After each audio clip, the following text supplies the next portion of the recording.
أعوذ بالله من الشيطان الرجيم.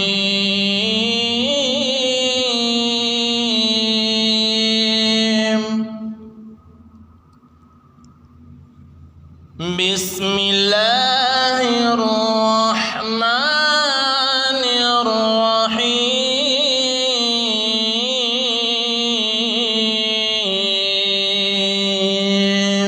ألم تر كيف فعل ربك بأصحاب الفيل؟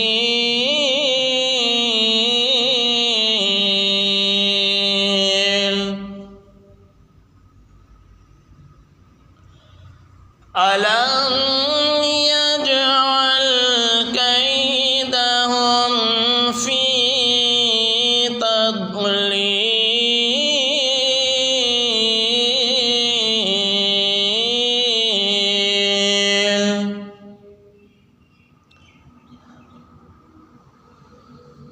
وأرسل عليهم طيرا أبابيل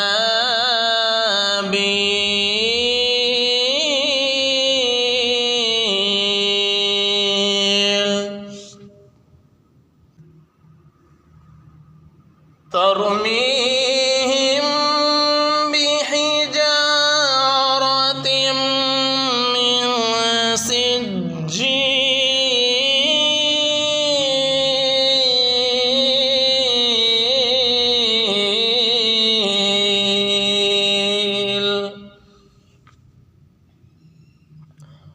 فجعلهم كعصف مأكول.